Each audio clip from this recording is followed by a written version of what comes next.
Coach, what's the one thing that y'all have to do in the spring to be successful come the fall? You know, I always talk about spring. We've got to develop leadership. You know, the seniors are gone, 17 of them in our case this year, and they were a great class. And so that's what I look for as a head coach is who's going to replace that leadership. And it starts in the off-season program, which we're already concluding, concluded before break, but then now out on the field, when we're actually doing the drills and in the situations and times get tough. Who's going to step up? We've got to find some leaders.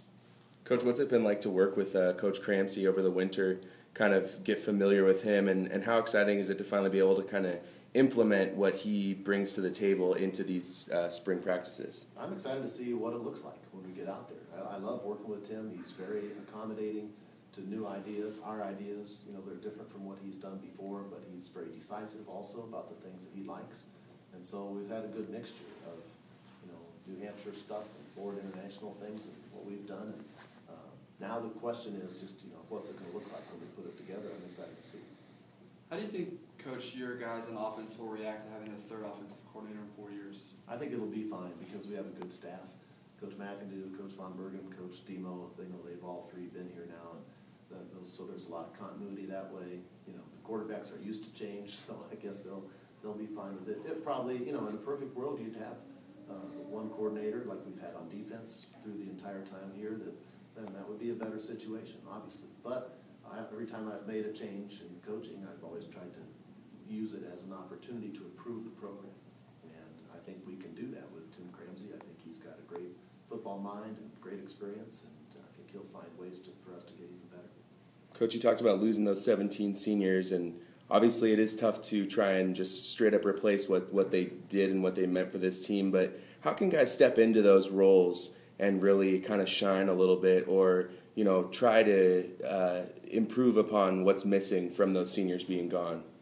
That's always the exciting part about spring is wherever the vacant positions are, that's where the most excitement is. And so the guys, guys that are going to get to try to replace Zach Minter up front or the Denarius Jones at corner. I mean, those guys are champing at the bit now to get ready to get going because they see an open spot, they see playing time, they see a chance to maybe be a starter. And so hopefully we have some good competition at those spots. So hopefully we'll have some good battles and we'll have some opportunity to try different combinations and see what works. And that's always a fun part about the spring is to see guys battling for those vacant positions. Talking to Coach Marshall, he said that this year y'all went to work on the triple option because Georgia Southern and Cal Poly worked on that. Is that something that you kind of really are kind of emphasizing to learn new things as the seasons progress? Yeah, I mean we've got to try to stop everybody we play, and I think the first priority is to win the Big Sky Conference, and so we've got to defend the teams in the Big Sky Conference. Most of those teams are spread offensive teams, kind of like what we run. So going up against ourselves does us a lot of good. But there are a couple teams who have different wrinkles, and Cal Poly is one of them. They're in our league, other ones that we may see in the playoffs. And if you wait until that week to try to defend that scheme, you're not going to get it done. So we have to research against anybody that we might conceivably play, just in case that happens, and try to be ready for it. But it won't be a dominating theme of spring ball by any means, because most of the teams we play will be a lot like us. So most of the time we'll just run our offense and run our defense against it. Coach, you guys have made these postseason runs now pretty consecutively for the last few years. From what you can see, and now that you've experienced it enough, what will it take to put this team over the top to get them further than they've ever gone before and play some championship football here in Bozeman? Well, we've got to start from square one and try to win one game, which is our first game, and then move on from there. And that's what we've got to try to preach to this team, that we don't get any points or any bonus, for what we've done in the past. We've got to earn it all over again. Everybody's 0-0, and if we start thinking about national championship too much, we're not gonna win any games. So we've got to go back to the drawing board and talk about what wins football games and try to be fundamentally sound on both sides of the ball, develop a good kicking game, all those kinds of things. That's, to me, way more important than thinking about how deep we're going to go in the playoffs.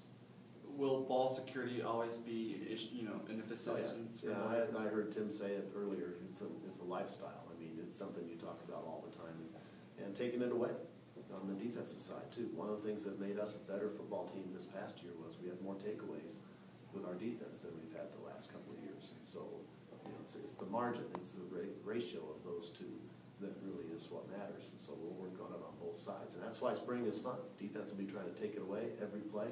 Offense will be trying to protect it every play, all spring, and that'll be the battle. What's the one strength you think this team has here in spring that you know of? Well, I think we've got a lot of good players coming back who've won a lot of football games, and they're confident, good, tough, athletic players. I think so. We have a talented group of guys. I think that's an excellent strength. What I am concerned about every year, this year no different than any previous years, is just developing leaders. Finding out who the tough, good guys are that we can rely on in the difficult situations. And I always say the team does not get defined when the weather's nice and it's a beautiful day and everything's going well. The team gets defined by how they respond to adversity. So we'll see the defense will be placed in adverse situations sometimes during spring, and we'll see who rises up and leads at that point in time. Offense will have their moments too when they'll be challenged. And so that's what I'm looking for, and that is what will define whether or not this group can equal what the other teams have done here the last couple of years. Coach, you called Denarius the best winner you've ever coached many times last season. Here we are for his senior year. Talk about the excitement of having him for this fourth year, and just talk about what Denarius will bring to the table this year in his senior year, his kind of his final countdown as a Bobcat. Yeah, I don't want to think about Denarius being gone just yet. So I want him to enjoy every day out there at practice like he always has. I want to enjoy watching him and working with him every day like we've done for 4 years here. And I want him to have a great senior season, obviously, but I just think it's important not to try to summarize it or try to bottle it up here too soon. Let's just let him go play and watch him work his magic out there like he's done before. And then at the end, when it's all finished, we'll look back and see what his legacy is, and it will be powerful and strong. But right now, I just want to take it one day at a time and enjoy having him around. Coach, on the defensive line, you lose guys like Zach Minner, who always gets double teamed, and Caleb Schreiber, who's was a flat out playmaker. I know you keep reloading and rebuilding because that's what good top teams do in this conference. But how do you replace two guys like that in the defensive line at such important positions? That's what we're going to find out. I mean, the spring is all about somebody else getting an opportunity. Preston Gale, Odin Coe, Taylor Sheridan, Taylor Dees, and all the other guys. I'm just mentioning a couple to give you an example. Any one of those guys could be the next Caleb Schreibice or Zach Minter. We just have to give them a chance. They can't make those plays if they're on the sidelines watching Caleb and Zach play. They've got to have their chance on the field. So that's what we're going to do. We're going to go out in the spring and see which ones of them can come through. And I think it's very, very exciting because we do have some good, talented young guys that we're going to get a chance now to finally watch.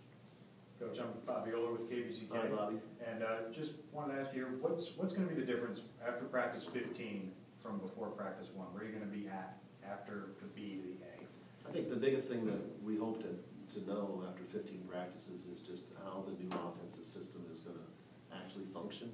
I'll be able to watch Tim Cramsey construct practices, call plays, evaluate and teach out there on the field, and that's all brand new. So we really have to find out a lot about that. Same thing is going to be true with our special teams with Eric Link being gone. And we've got changes there. So working in the new coaches and the little tweaks in the scheme is probably the most important thing.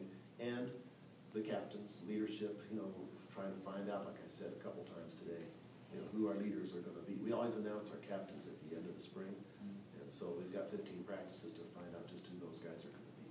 Have you seen Denarius working with his new offensive coordinator? I mean, have you seen the relationship grow, or is that kind of... Oh, yeah, and Denarius is in the office every day. He's practically an assistant coach, because he's here all the time. But the other quarterbacks have been in too. Dakota and Jake and those guys have all been in, and Mitch. So, they seem to be getting along really well with Tim. Tim likes them. He's very impressed with their work ethic in the off-season training program, because quarterbacks, can't just be guys that are prima donnas. They have to lead by their example down in the weight room and in the running drills and so forth too. And all that seems to be off to a good start. But we won't really know anything until we get out and actually see how it works when we've got the footballs out and we're really running plays and evaluating film and teaching. Is there a position battle or two you look forward to most beginning this spring? I'm anxious to see the defensive ends. You want to see Odin and Preston Gale go at it a little bit, see how that works. you know, I'm anxious to see the defensive backs with Ejima, Armstrong coming in and mixing in with the guys that we have returning, and then same with Tanner Roderick. You know, it's always interesting to see the transfers, you know, the new guys that didn't play last year, so I'm anxious to see those. And then how the offensive line shakes out will be very interesting, because we're gonna be moving guys around, trying to find the right combination. You know, about the only job that's really settled in my mind is John Widener, our left tackle. All the other ones, guys, I mean, Quinn Catalano will play, but I'm not sure where. And so it'll be interesting to see how that O-line shakes up. Coach, obviously, most freshmen aren't coming in until July. We had the heartbreaking situation with Falabi happen. Even though the freshmen weren't going to be here till summer, will he kind of be at the forefront of everyone's mind? And is it kind of an example of just how precious life really is? Is there a lesson that can kind of be learned from that really tragic situation? Well, I think first of all, it's a terrible tragedy for us, but an even worse tragedy for his family and people that knew him even better than we did. So, I mean, it's been heartbreaking. It's something that you just hate to have to deal with. But for our players, I think it is a wake-up call. That just enjoy every day, be thankful, grateful for the opportunities that we have, and I think it really was a sobering moment for everyone. Thanks, Coach.